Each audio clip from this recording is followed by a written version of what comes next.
السلام علیکم ویورز، آج کا ہمارا موضوع ہے حضرت خضر علیہ السلام کا ایک واقعہ۔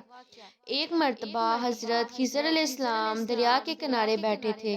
اتنے میں کسی سائل نے آ کر ان سے سوال کیا کہ میں آپ سے اللہ کے واسطے سوال کرتا ہوں، مجھے عنایت فرمائیے۔ یہ سن کر حضرت خضر علیہ السلام پر بے ہوشی طاری ہو گئی۔ جب کچھ ہوش ہوا تو فرمانے لگے، بھائی میں تو صرف اپنی جان اور مال کا مالک ہوں۔ تم نے مجھ سے اللہ کے واسطے سوال کیا ہے، لہٰذا میں اپنی جان اور ذات تمہارے حوالے کرتا ہوں۔ تم جس طرح چاہو اس کو استعمال میں لاؤ، بازار میں فروخت کر کے اس کی قیمت سے فائدہ اٹھاؤ۔ چنانچہ سائل ان کو بازار لے گیا اور ایک شخص سہمہ بن ارقم کے ہاتھ ان کو فروخت کر دیا۔ یہ خریدار ان کو اپنے گھر لے گیا، جس کی پشت پر اس کا ایک باغ تھا۔ چنانچہ سہمہ نے حضرت خضر علیہ السلام کو ایک کدال دے کر کہا، اس سامنے والے پہاڑ جو 3 مربع میل رقبے میں واقع تھا، مٹی کاٹ کاٹ کر باغ میں ڈالتے رہیں۔ اور یہ حکم دے کر سہمہ اپنے کسی ضروری کام سے کہیں چلا گیا اور حضرت خضر علیہ السلام اس پہاڑ سے مٹی کاٹ کاٹ کر باغ میں ڈالتے رہے۔ جب سہمہ واپس آیا تو اس نے گھر والوں سے دریافت کیا، تم نے غلام کو کھانا بھی کھلایا یا نہیں؟ گھر والوں نے جواب دیا کہ ہمیں معلوم نہیں غلام کہاں ہے۔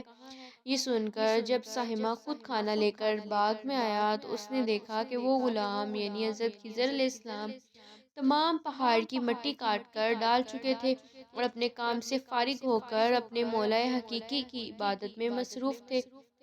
یہ دیکھ کر سہمہ کو بڑا تعجب ہوا اور اس نے دریافت کیا، یہ تو بتائیے کہ آپ کون ہیں؟ یہ بات سن کر حضرت خضر علیہ السلام پر کچھ بے ہوشی سی طاری ہو گئی اور پھر افاقہ ہونے پر انہوں نے فرمایا کہ بھائی میں خضر ہوں۔ جس کو سن کر سہمہ کے ہوش اڑ گئے۔ تو نے یہ کیا کیا؟ ان کو غلام بنا کر ایسے کام پر لگایا؟ یہ تو انتہائی گستاخی ہوئی۔ پھر ہوش آنے پر سہمہ نے توبہ کی اور پروردگار سے عذر خواہی کے ساتھ حضرت خضر علیہ السلام کو آزاد کر دیا اور جناب باری میں عرض کیا، الہ العالمین مجھ سے اس کا مواخذہ نہ فرمائے کیونکہ میں ان کو نہیں جانتا تھا۔ اس کے بعد حضرت خضر علیہ السلام نے دعا فرمائی اور سجدہ شکر بجا لائے کہ اے میرے پروردگار، میں تیرے ہی حق میں غلام بنا اور تیرے ہی حق میں آزاد ہوا، اس پر تیرا شکر گزار ہوں۔ بعد ازاں واپسی کی اجازت لے کر جب دریا پر واپس آئے تو دیکھا ایک شخص کھڑا دعا مانگ رہا ہے کہ اے میرے رب، حضرت خضر علیہ السلام کو غلامی سے رہائی عطا فرما اور ان کی توبہ قبول فرما لے۔ حضرت خضر علیہ السلام نے یہ دیکھ کر اس شخص سے دریافت کیا کہ آخر تو کون ہے؟ تو اس شخص نے بتایا کہ میں تو شاذون ہوں۔ آپ کون ہیں؟ انہوں نے فرمایا کہ میں خضر ہوں۔ اس کے بعد شاذون نے کہا، اے خضر، تم نے اپنے لیے رہنے کا مکان بنا کر دنیا طلب کی ہے، کیونکہ حضرت خضر علیہ السلام کا دریا کے کنارے پر ایک عبادت خانہ تھا۔